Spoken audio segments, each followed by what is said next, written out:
Now we have a fixed point, matter and information as a couple. But there is a copyright problem. It doesn't come from me. This idea comes from Aristotle. And the whole MOOC is about philosophy used to be a better manager.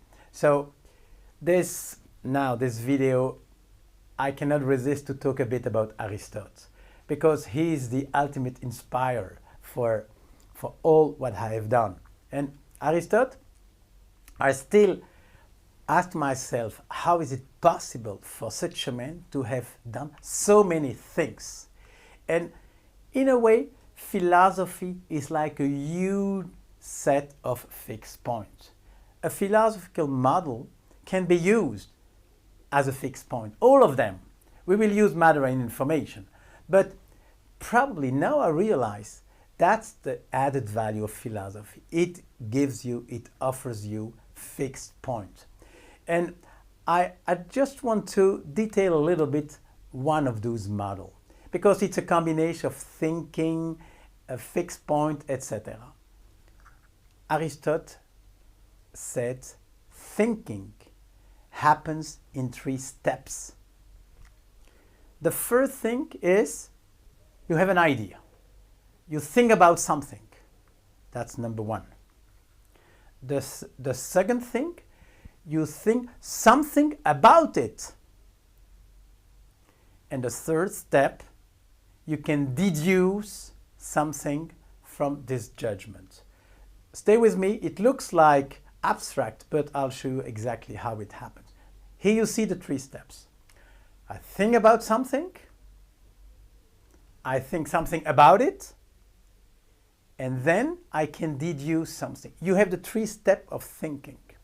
And of course, they have some names. Sometimes the first step is called a definition.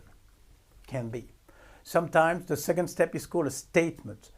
I know people calling it a judgment or proposition. That's it. And of course, on the right side, you have the third step, which is reasoning, the argument. An argument is a set of proposition, a set of statement with some premises, and you can go down to a conclusion. And we have at the basis of thinking concepts. And as you know, I love definitions. In this lecture, you only have one, a concept. I use this word all the time.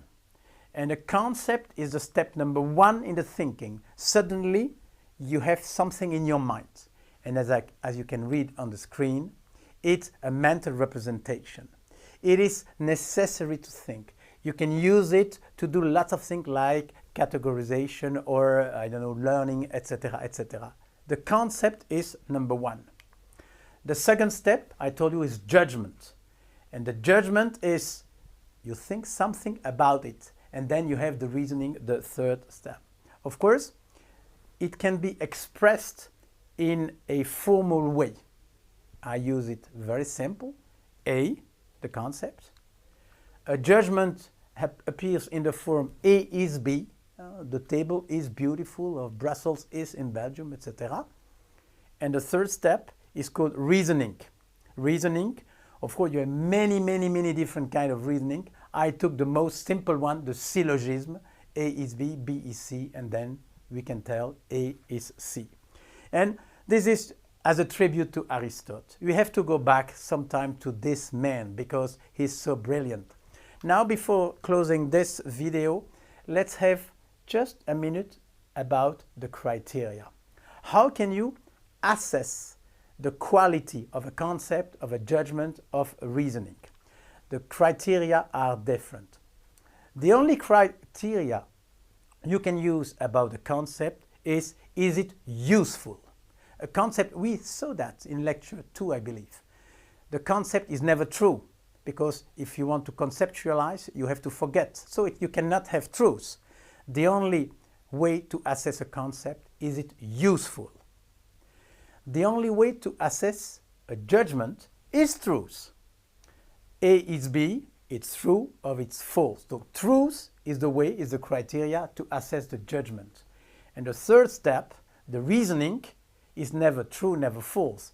it's valid or not valid.